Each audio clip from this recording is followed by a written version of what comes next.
So, welcome everybody. I'm going to be your moderator for today. And before we start our panel, I will be introducing myself. My name is Halahash Talib, and I'm a Syrian and professional. I'm a journalist. I've worked with Bloomberg, UNHCR, and currently I'm working with Ash-Sharq Business News with Bloomberg. And also, I fled conflict back in Syria. And I wouldn't have been able to have all these professional titles without one opportunity that was offered to me 4 years ago, which is a full scholarship from Mohammed bin Rashid School for Communication that made me have the opportunity to fulfill my potential and pursue my dreams. And until I got the UAE Golden Visa for my academic excellence, and this is why we are here today. Today, you are here to help us design how we will ensure that 15% of refugees are able to access higher education by 2030. There are 3 other speakers here that share the same experience than me and background, coming from countries affected by conflict and crisis, who were able to fulfill their potential through higher education opportunities, and they will be inspiring us to think not if we should be prioritizing higher education for refugees, but how we ensure refugees have access. And we are expecting you to be able to help us with some of the answers to that question here today, focusing on access, financing, and skills. Let me draw your attention to the screen too. Please, I want everyone to sign to mentees.com. You will have the same questions that our panelists will have, but you will contribute also with your answers to them. And to start with, we will be discussing what models of higher education can ensure that all refugees have access to university. How can we build sustainable financing models to increase refugee enrollment in higher education, and how can we ensure refugees have the skills needed to enter universities to start with? This session is called Emerging Models of Higher Education because we are thinking about the future. What will higher education look like for refugees in 2030?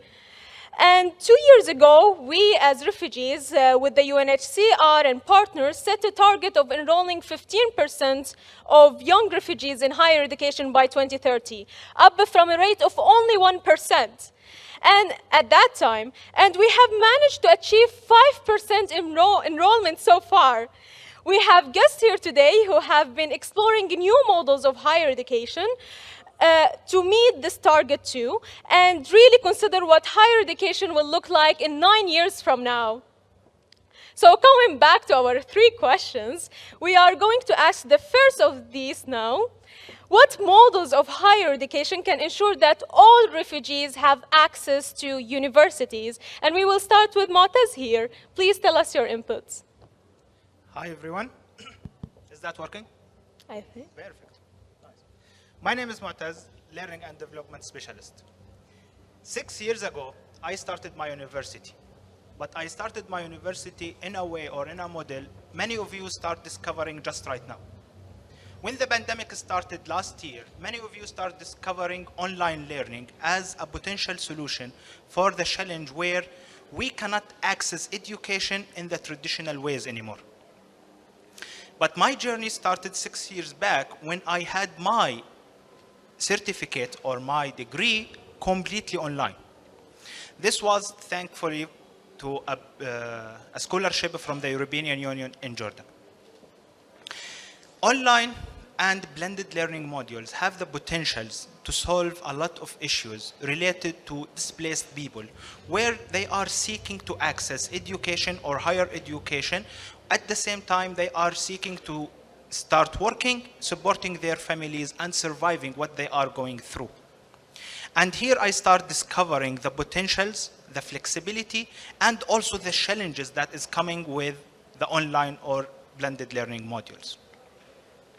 It worked for me. I had 2 jobs at that time. I had family to support.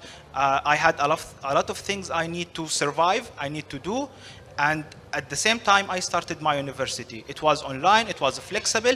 I had the chance to complete it in 3.5 years, and this is like short period. Many of you will start thinking like, it is a solution. Oh wow, let's start doing these things. Let's start enrollment more and more refugees and more people in these blended and online learning modules. But as usual, sadly, there is a catch. And the catch here is the online and the blended learning module, it needs a lot of modification, and there's a lot of challenges we need to overcome in order to use this module as a solution. These issues like technology access. Not all people have access to technology, for example. And also we need to motivate people to adapt this learning module at the first place. We need to build self-skills for those people or those students. And also we need to build capacity related to train facilitators and like some sort of teachers. Those people will be helping those students or students who are accommodating this blended or online learning problem. So we have a lot of issues to overcome. I had a great experience for 4 years, actually 3.5 and 4 years, of trying, solving, and overcoming these issues. It worked for me. It was a great chance, great opportunity, but at the same time, it was hard. But we are human beings, and we are here in this planet to overcome all kinds of challenges. So I did my thing, and I overcome all the challenges I had. Thank you so much. Thank you so much, Moataz. That was inspiring. And now moving to Sarah, please tell us your perspectives on that. Hello, good afternoon, everybody. I'm very happy to meet you all in this great summit. I'm representing Jesuit Worldwide Learning, higher education at the margins, headquarters in Geneva. We offer the stackable learning path starting from Cambridge curriculum, we call it as Global English Program, followed by professional certificate courses which are accredited by various universities across the globe, followed by Diploma in Liberal Studies, followed by Bachelor of Arts in Sustainable Development. These courses are accredited by various universities across the world. JWL started its mission completely aiming at the higher education at the margins. We started with the refugee camps in Kakuma and Zulika at the beginning in 2010. As a Chief Information Officer and Global Registrar of JWL, I'm very happy to share some of my thoughts and the experiences, what we are doing to reach at our best to the marginalized community. Now we expanded not only to the refugee community and also to the margins, those who are deprived of higher education due to lack of opportunities, due to lack of conflicts, social, political conflicts in their own country, and due to poverty and obviously the forced displacement. So to begin with, what kind of model we follow that ensures the academic quality prescribed by various universities. We have university partnership from India, Germany, USA, and including Kenya. Kenyan University is our partner. So we have a strong belief in imparting this scaling up, especially the expectation of UNHCR and obviously JWL, reaching how many people in next 10 years. The blended model, the blended learning model, as Moataz says, blended learning model keeps it so positive. They can take care of their family, their job, their studies, but ensuring the quality. Because we have to owe to the university accrediting partners. So along with the blended learning model, obviously we face so many challenges in the refugee community and the other marginalized community centers where the internet connectivity, electronic gadgets, And we ensure these challenges are, slowly we can reduce by using our technological solutions like Scrum package embedded in our learning management system, which will work offline, online. And we are making use of a Raspberry Pi in our learning centers that will work as a local server. Students, whenever they come to the learning center, they can download the materials, they can keep it in their gadgets, and we offer them the electronic gadgets according to the program needs. Yeah. So through this blended learning model, through the challenges we have faced in IT, we are catering around 4,000, on an average 4,000 students per year across 47 learning centers located in 20 countries across the globe. And still we can achieve more and more. And this is all possible only through our mission-aligned, like-minded academic partners, IT partner, and the local operational partner in the ground. Without them, this is not possible. So my request to you all here is how a global community can help this young minds, especially the pandemic has given a lot of, teaching to us. Somehow or other, as a professor, I would say, every one of our own children are deprived of school education and college education, university education during this pandemic. So we are also somehow deprived of this higher education, including the primary education. And you know well how humiliation they had to bring them back after 2 years of unusual learning and teaching. So this way, how we can help these youngsters to keep them engaged in terms of knowledge, in terms of helping the community, in terms of leadership building and so on, including entrepreneurship. Thank you all for this great opportunity. Looking forward to the like-minded, mission-aligned people here. Thank you. Thank you so much, Ms. Sarah. That was really nice. And now, moving to Ms. Phyllis, please tell us your view on that. Good afternoon, everyone. My name is Phyllis Mureu from Windle International. Windle International provides access to higher education by providing quality education to the refugees in Dadaab and Kakuma refugee camps in Kenya. And I would like to go back to what Moataz and Sarah have said. Moataz has talked about leveraging on technology to access education. Sarah has talked about blended learning. And to build on that, what we have done as an organization is to work with partnerships through universities both in Kenya and in other countries.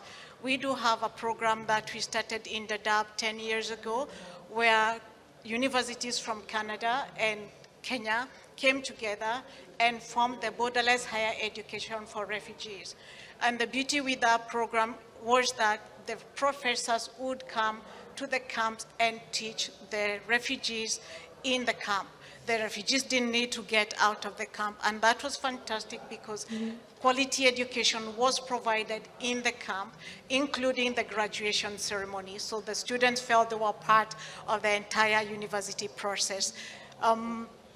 And one of the things that we have also learned in that process is that because of the nature of the people we serve, they're highly mobile, the universities have to be flexible enough to be able to provide accredited education, but at different levels. They need to create levels that if I do a certificate or I do a diploma, that is accredited and is acceptable if I move back to my country. And that is important because there will be no need to provide education, say people have gone to school and so on, but the paper they get will not recognized by the next country next door.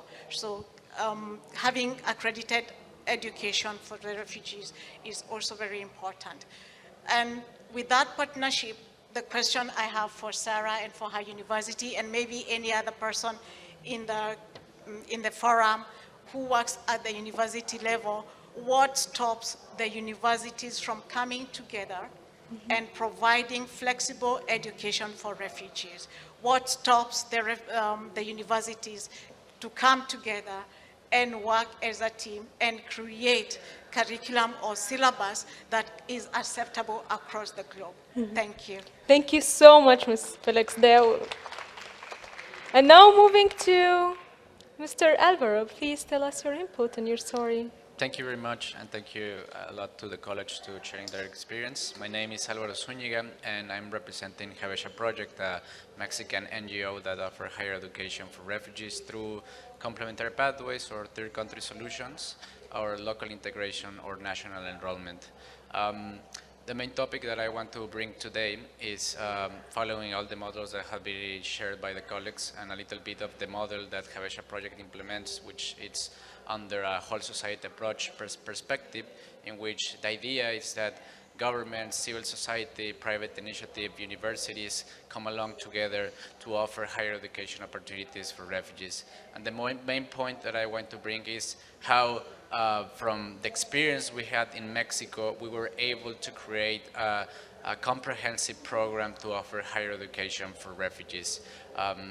We have to consider that there are some countries and some regions around the world that don't have these kind of programs, or historically have never had these kind of opportunities for refugees that could live in their regions or in their countries and would like to access to higher education opportunities. We think it's an example to the rest of the world that if a program like this could have been developed in a country such as Mexico, it's also possible to implement these programs around different countries around the globe. Not just a model under the whole society approach, but different models such as the ones my colleagues here had also shared. We need to reach every single corner in the world so we can actually reach the objectives of higher education and more the global results that are expecting of the 15 by 30 education strategy. So the question I will ask for everyone attending to this session today is what we can do, what can you do to take the first step to create more higher education opportunities for refugees in different countries and non-conventional countries in your country if you don't have a program yet. Thank you, everyone. Thank you so much, Mr. Álvaro.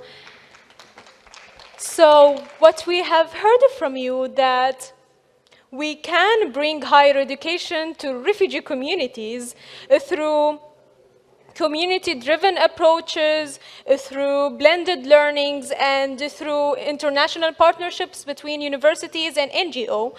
And also the need to bring some successful higher education models to new countries that they didn't offer such models or opportunities there before. And now before moving to the next question, we're gonna take some of the answers from the audience.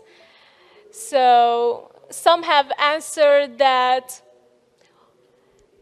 one of these solutions could be online learning, more competency-based programs, more opportunities, national enrollment and inclusion, and access to education finance.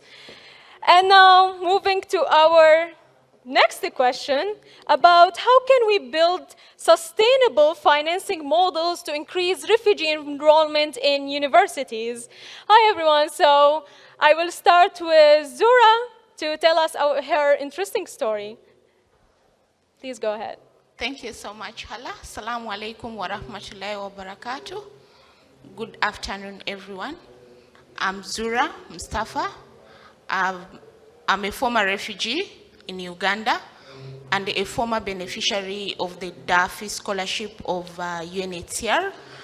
When we talk about financing higher education, it doesn't mean that it needs a high-scale donation, but refugees in my community have already started taking part to financing the model in accessing higher education.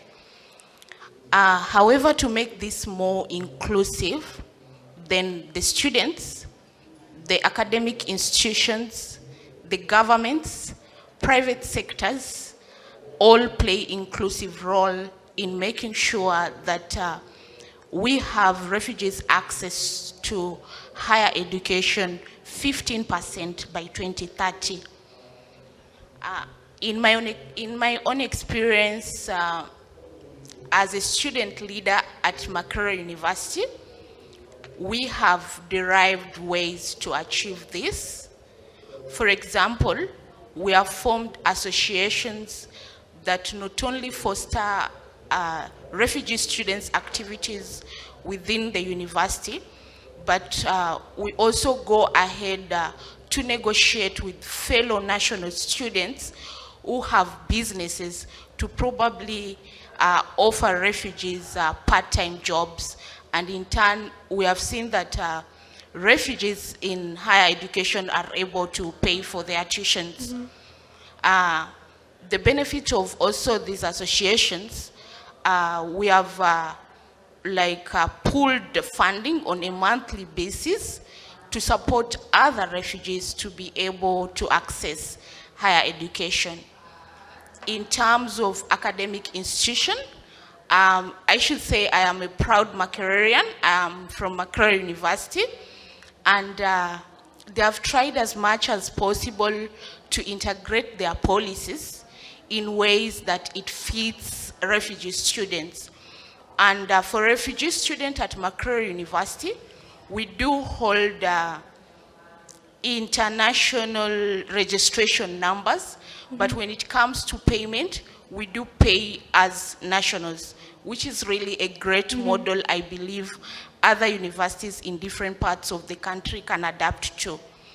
Another uniqueness I've learned in Mureu University is it's about coming up with schemes. Like, for example, they're having an agricultural scheme whereby refugees during weekend or during their free time do hope in volunteering or taking internship, and in turn, on a monthly or on a quarterly basis, their tuitions are being catered in for that.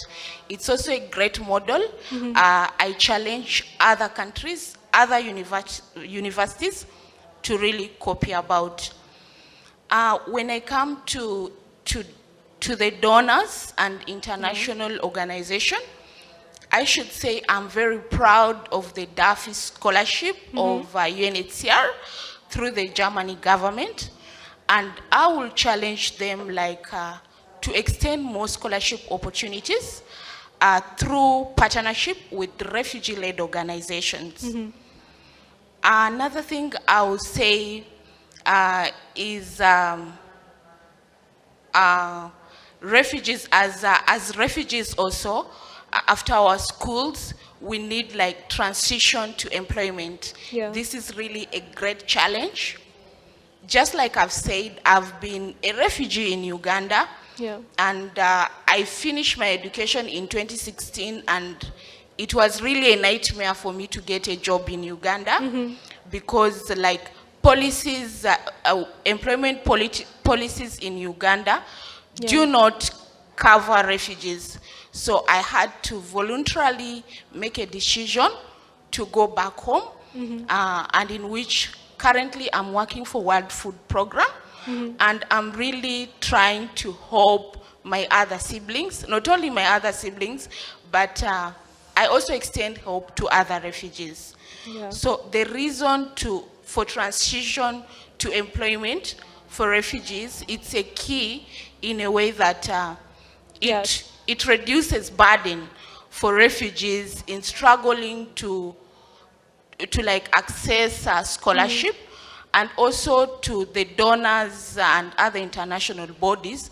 We see that it can clearly make, for me now, I'm able to cater for my household, in which it makes my household as refugees not seek other help somewhere. So transition to employment opportunities for refugees is really a key. Thank you so much, Zura. Thank you for that.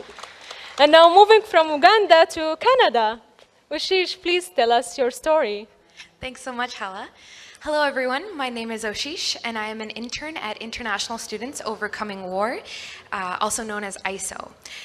ISO is a humanitarian organization based at Wilfrid Laurier University in Ontario, Canada.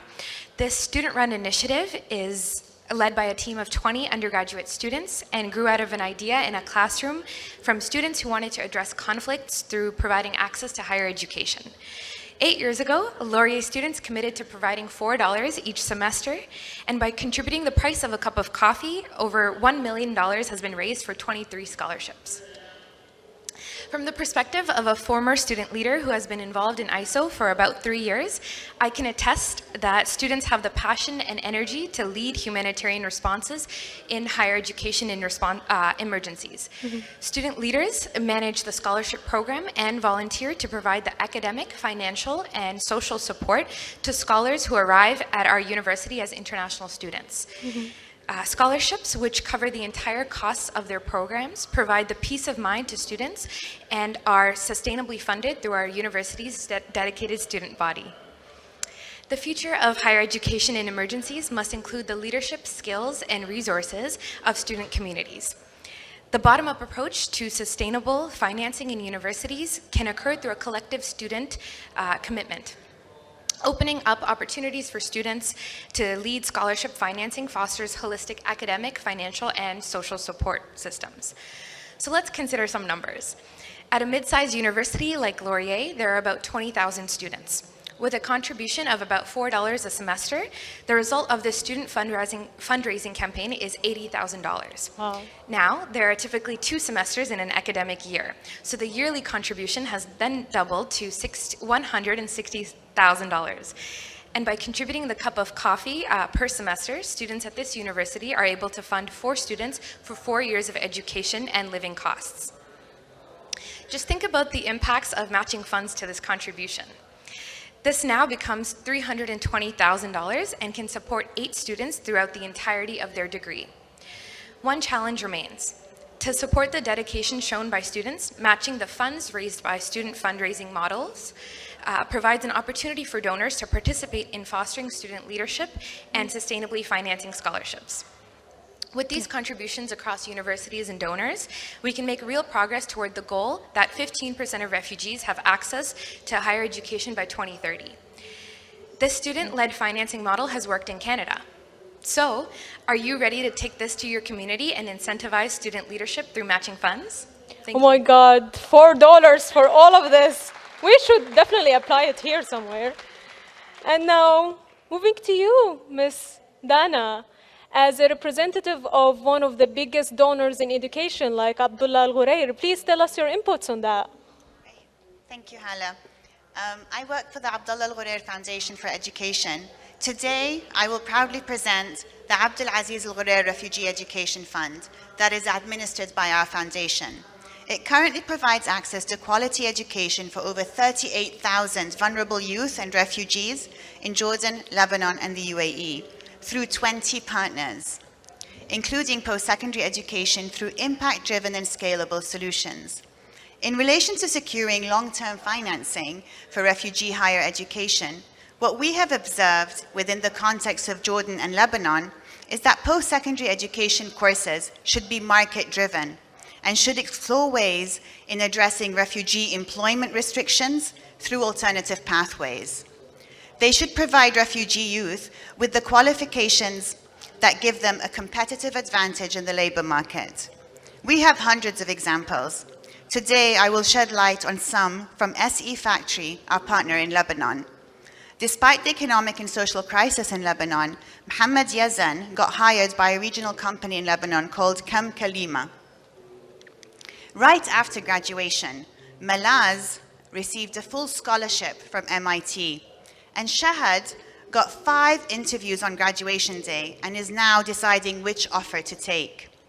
Therefore, a key component for funding models of higher education for refugees is the engagement of the private sector to ensure that post-secondary qualifications are linked to the opportunities that exist both locally and internationally. It is important to engage the private sector at the onset, from design to continuously through implementation. Our partners resulted with approximately 75% employment rates, even during the pandemic, and because the private sector is so fully engaged. Another important consideration with regard to financing the 15% target is to consider the role of universities.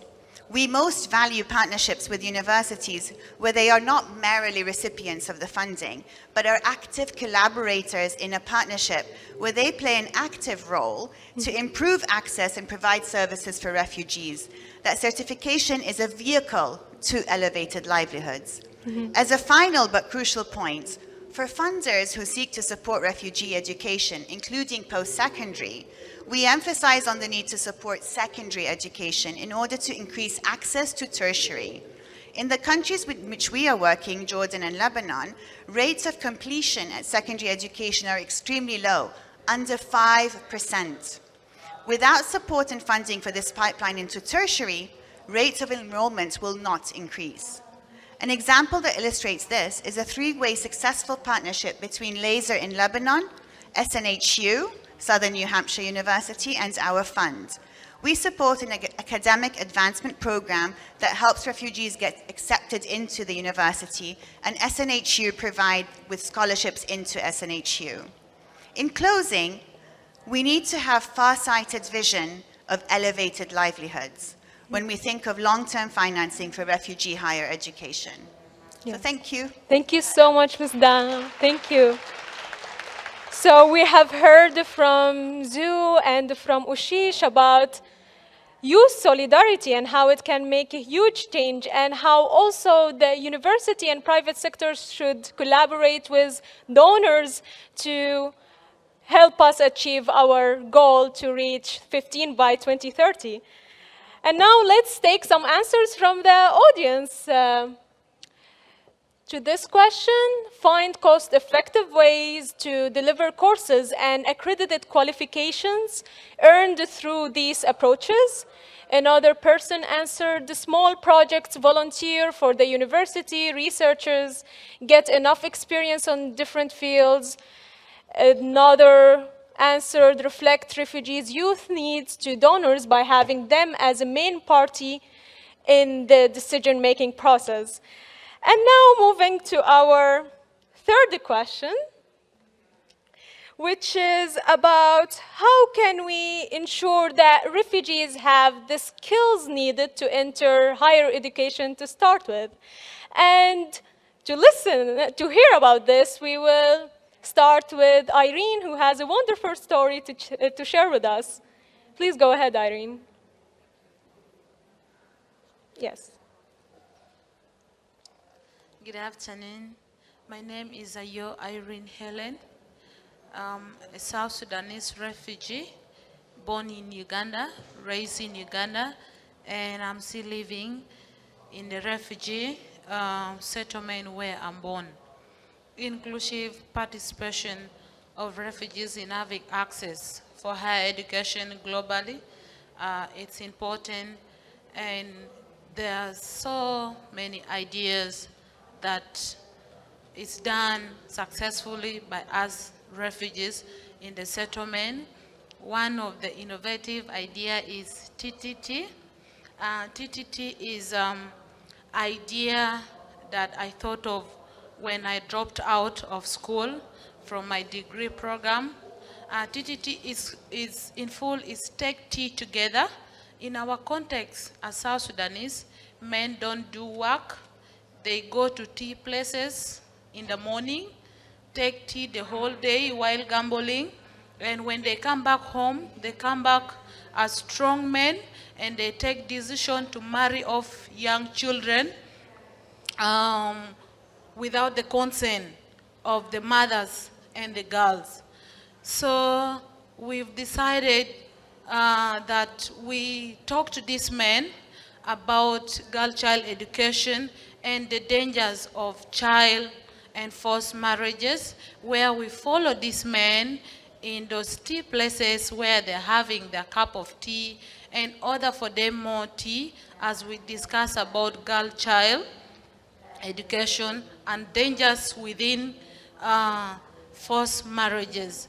As well, we do have take tea together with young girls in different locations within the settlement where We discuss about girl issues. Maybe if one of the girl is being forced to marry and she still have interest to study, and if she brings it out, we go and talk to the parents, request the parents to allow her study and let her decide when she wants to get married, maybe when she has grown up. And by doing this, we've so far helped 7 girls to get back to high school, and they are continuing with the school if it is not pandemic. As well as we do have talk with the young boys, because we feel they are main perpetrators in early pregnancies, and maybe they do not know that it's not good. So we talk to them during TTT program to let them know that young girls deserve to be in school, because when you educate a girl, you educate a nation. Yes. So this is a program we do in the refugee settlement. Let's stand up and support the dreams of the young refugees having access to higher education. It's important. Thank you so much, Irene. It's wonderful what your cup of tea can do. And now moving to Oshish, to Joanna. Please tell us your story. Wonderful, thank you. Very inspiring, Irene. Thank you for sharing. I'm Joanna Zimmerman, and I work with the Education for Humanity initiative at Arizona State University, which has been serving refugee learners and displaced learners for around 5 years in about 11 different countries, offering English language instruction, university preparation, and first-year undergraduate courses. And it's with the hope that we can facilitate matriculation into higher ed programs, either online, in areas where refugees currently find themselves, or elsewhere. And so our partnership with the OSUN REAP program, which I'll talk about briefly, is one way that we aim to do that. So along with Bard College, ASU is co-leading the Open Society University Network's Hubs for Connected Learning initiatives. And as part of that, we're launching the REAP program. It's been going on for about a year now. It's the Refugee Higher Education Access Program. It's a 12 to 15-month blended 4-credit tertiary ed program intended for refugees and displaced learners that require additional preparation in order to access and to succeed in higher ed.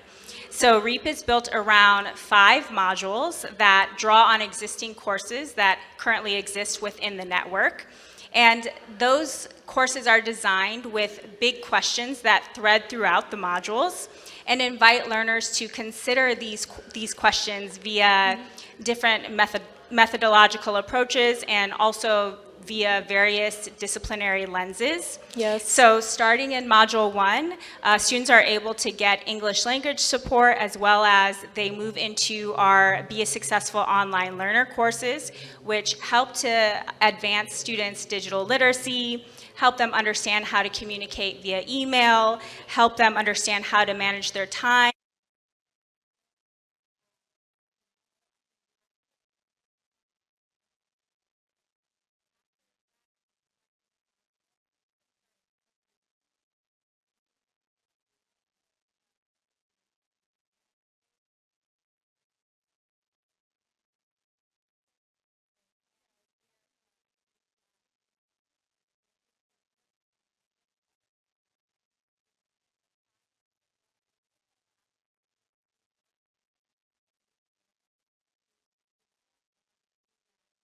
able to our network, our CLCC member network, and the OSU network to help students plan their next step into a degree-bearing university program. So really excited to share about that. Thank you so much, Joanna. It's a great initiative. Now moving to Ben and Mosaik. Please tell us more about it. Thank you, Hellen. So Mosaik is an NGO that helps refugees access university, and we focus on preparation for tertiary education. And we do that in 3 countries, Jordan, Lebanon, and Turkey. And all of those programs are designed with refugees. They use online learning to make them more accessible. And finally, they're created as programs that are open for local providers to use that we're partnering with in those 3 countries. We've spoken about the 15% target, and it is a hugely ambitious goal of significant scale. And the skills, and actually a lot of them are put up on the Menti there, that we're talking about, are fairly general. So the key question for us is how to scale these programs effectively, given the challenges in the context we're talking about. And for us as Mosaik, the key to this is designing programs that contextualize through innovation and adaptation that can happen at the site of delivery. And what does that look like in our programs? Well, we've got two at the moment. One is an English language program, that English language being a prerequisite for many tertiary education opportunities. And that approach focuses on, or uses a particular pedagogy, which emphasizes dialogue and interaction in the classroom. And we've developed a teacher toolkit that is aligned with international frameworks and facilitates that interaction. Now that means that students can not only apply and use the language and develop fluency, but also it leverages the learner's context, their interests, and makes it more engaging. Also reduces the need for materials. And so the result are more engaging classes, but also it's easy to adapt across low resource contexts. Our second program supports students to navigate and access pathways, and is facilitated through online modules. The structure and content of that program has been designed with refugees, and what we've identified through that process is the parts of that program that need to be contextualized or recontextualized when replicating it across different locations. And so the result there is a modular program that is now being driven by community organizations and refugee youth in the delivery and the adaptation of that.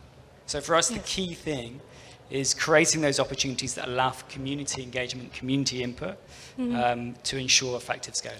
Thank you so much, Ben. That's really great too. And big applause to all of our panelists today for sharing these wonderful insights. And one point that you all touched upon is how refugees are not waiting for donors anymore to take actions. Now they are taking also their own actions. They're being part of the solutions. And they're just waiting for a hand to be given to them in order to support them and to take the initiative from there.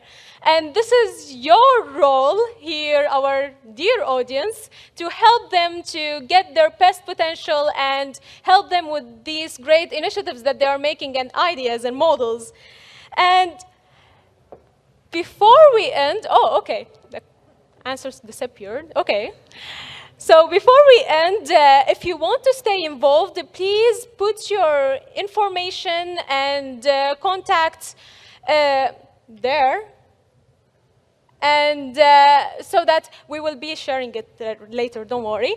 And thank you so much for attending the panel today. It was wonderful having you all here, and it was wonderful learning from all of you here. Thank you so much. And have a great day.